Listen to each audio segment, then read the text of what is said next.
మీకు మంత్రం స్వామి ఇస్తాడు. లేవండి. ఇప్పుడు ఒక నిమిషం ఆగండి. చాముండా అంటే అర్థం ఏంటంటే ఓం ప్రణవం, ఆదిశక్తి, ఆద్యంత శక్తి, ఐం సరస్వతి, హ్రీం లక్ష్మి, క్లీం కాళి, ముగ్గురమ్మలు వచ్చిరా. చాముండా అంటే అర్థం ఏంటంటే ఎవరికి శరీరం ఉండదో, దేహదారులు ఎవరున్నారో వాళ్ళందరూ కూడా ఉపాధి ధర్మంతో దేవతలు.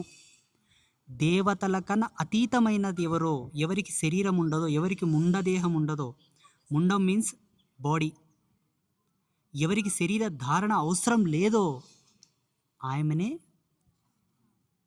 అంతేగాని చాలామంది చండముండులను చంపినందుకు చాముండేశ్వరి అంటారు. కాదు, చండముండులను చంపిన తర్వాత చండీ అన్నారు. చండీ వేరు, చాముండా వేరు. శాస్త్రీయ అర్థం వేరు, ఆధ్యాత్మిక అర్థం వేరు. చాముండా అంటే దేహము లేని వాళ్ళు, బాడీ లేని వాళ్ళు, నిరాకారం నిర్గుణమైనటువంటి చైతన్యం. ఈ జగతినందు ఏది సత్యమో అదే చాముండా. విచ్చే అంటే చైతన్యం.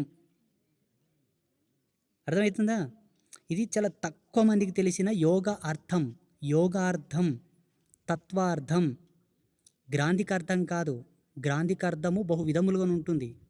అది ఆధ్యాత్మికంగా ఆయన యొక్క అనుభవంతో దర్శించినటువంటి దర్శనానికి అనుగుణంగా భాషాచంద్రిక ప్రకారంగా గ్రాంధికంలో లిపి రాస్తారు.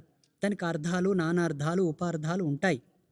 ఎన్నో రకాలుగా ఉంటాయి. వ్యాకరణం ప్రకారంగా ఒక పదమునకు 8 అర్థాలు చెప్పవచ్చు. చాముండా అంటే అర్థమైంది, బ్రహ్మ ఉన్నాడు, ఆయనకు శరీరం అవసరం పడింది సృష్టి చేయడానికి. విష్ణు ఉన్నాడు, ఆయనకు దేహం అవసరం పడింది లక్ష్మిని పొంది విశ్వవ్యాప్తము చేయుటకు. శివుడున్నాడు, ప్రళయకాల రుద్రుడై లయము చేసుకొని కాలిని పొందుటకు శరీరం అవసరం పడింది. జగదంబకు శరీరం అవసరం లేదు, అందుకే చాముండా. అవును,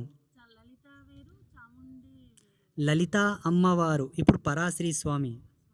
it's my body, chocolate colour, సన్నని శరీరం, పొడవాటి ముక్కు, ఇట్స్ మై స్ట్రక్చర్. అమ్మ యొక్క ఆ శరీరానికి, లావణ్యమునకు, ఆ తల్లి యొక్క లీలలకు లలిత. అమ్మకు మూలమంత్రం కావాలి కదా. Which is moolamantra for Lalitha? ఓం సుప్రీం, ఐం సరస్వతి. వింజామార్లు వేస్తుంటుంది కదా. లలిత ఫోటో చూసారా? హ్రీం లక్ష్మి, క్లీం కాళి. కాళీ వేరు, లలిత వేరు కాదు, ఇద్దరు ఒకటే. కుసుంటే లలిత, నిలబడితే కాళి. నిలబడ్డప్పుడు కాళ్ళ కింద శివుడే ఉంటాడు, కుసున్నప్పుడు కింద శివుడే ఉంటాడు. అవునా? వీళ్ళందరినీ కలిపితే నిర్గుణమైన పరబ్రహ్మం చాముండా, విచ్చే చైతన్యం. ఇది పరాశ్రీ స్వామిగా నేను నా తపస్సుతో నేను దర్శించిన నా దర్శనం. శాస్త్రీయంగా వేరే ఉండవచ్చుగాక. It's my independent, my own research.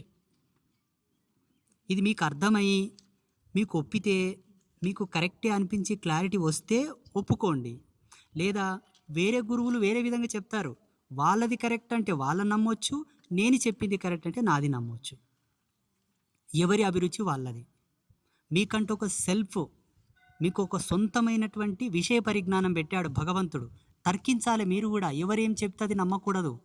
అవును, స్వామి చెప్పింది వాస్తవమే, దీనికి సింక్ అవుతుంది అని మీరు అనుకుంటే, పరాశ్రీ స్వామి చెప్పిందే అతుకుతుంది, నిలబడుతుంది, సింక్ అవుతుంది అని మీరు జస్టిఫై చేసుకోవచ్చు.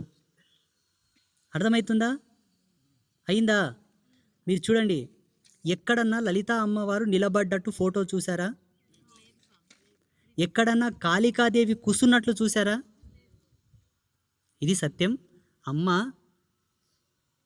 అన్నింటినీ మనకిచ్చింది ఈ లోకంలో, మనం కొంతవరకు అర్థం చేసుకోవట్లేదు అంతే.